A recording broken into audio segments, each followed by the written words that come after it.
Hey everyone, Don Evans from Watchreport. I have reviewed a few Titoni pieces over the years, the first one being a Seascoper as well, but this new Seascoper 600 has been making waves, if you will, and for good reason. This new 600 meter dive watch has a great design, fantastic finishing, and a manufacturer movement, all for just about $1,900. This new model comes in 3 different colors, but the one I have is the blue dial with red accents, possibly the most popular of the bunch. There's a lot to talk about here, but enough with the intro. I know you are waiting for all the details, so let's get to it. I think before we get into anything else, we should talk about the movement, because I think this is the one aspect many are intrigued by, but also question. I will give you the rest of the specs momentarily, but let's delve into this COSC manufacture movement. First, many have written about this movement since its debut in 2019, and I believe incorrectly calling it an in-house movement. I have talked before about the lack of transparency in the watch world, the smoke and the mirrors, and how things are labeled, where they are made, etc. I think it is important to know the difference as much as possible between in-house and manufacture movement. In-house says to me that you not only designed it, but have also built it, like a custom jeweler would make rings as an example. That is not the case here, and I think the first indication of that would be the price of this watch at only $1,900. So where does that leave us? Well, basically Titoni has designed this movement, and where and who is making it is not information I could find. That said, you can see it through the portal window case back here, and the basics are, it is of course a larger, well I should say it is of course a COSC movement, as I said, and it is a larger movement at 29.3 millimeters, and it can have up to a 3-day power reserve. Most have seen it somewhere in the 68 to 69 hour range, which is where I found it to be as well. I'm not sure what the optimal conditions get you the full 72 hours of power, and I will discuss more of this movement and the pros and cons of a movement such as this in the written review at watchreport.com. But the takeaway here is, it's a manufacturer movement, Titoni designed it, and it is a COSC movement with a power reserve of up to 72 hours. So beyond the T10 COSC movement, what else is your $1,900 getting you? Quite a lot, actually. The 42 millimeter stainless steel case has your normal brushed and polished finish, with the high polish mostly on the case sides, like what your typical Rolex or Tudor, and many of the other luxury type dive watches.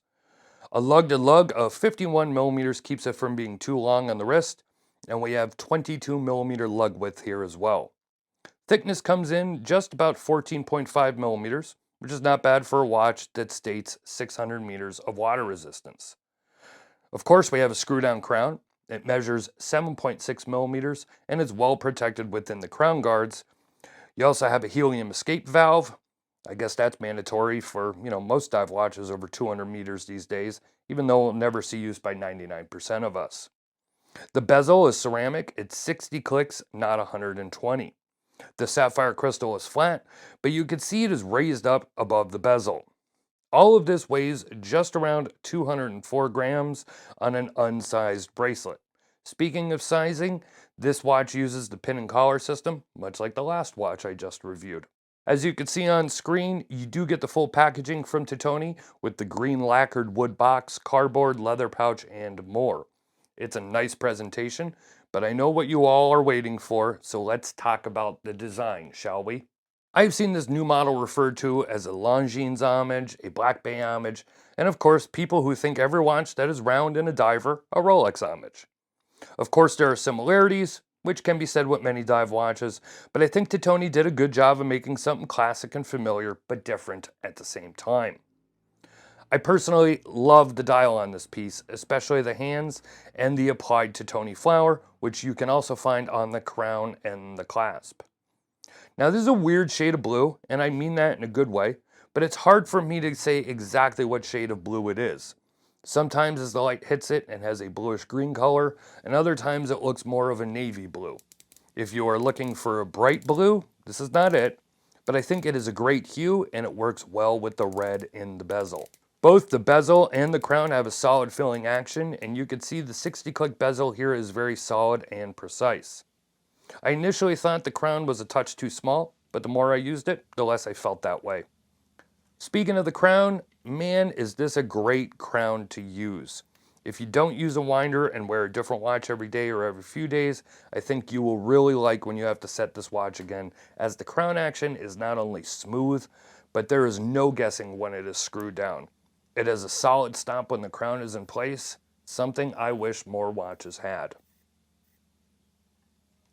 All-around case design and finishing is very good, and as shown before, you could see the movement through the case back.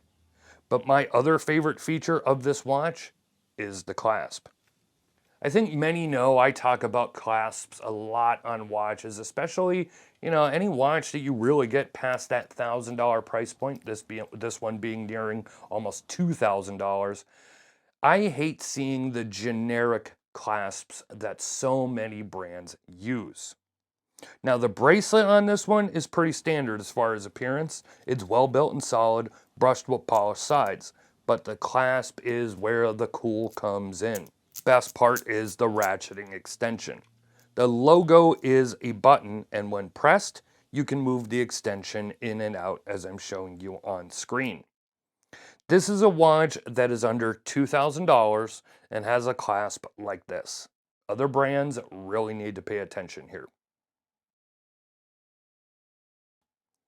If I were to give a grade for the Lume, I would probably give it a B. As you can see here, it is beautiful when fully charged, it's evenly applied, and has a great hue.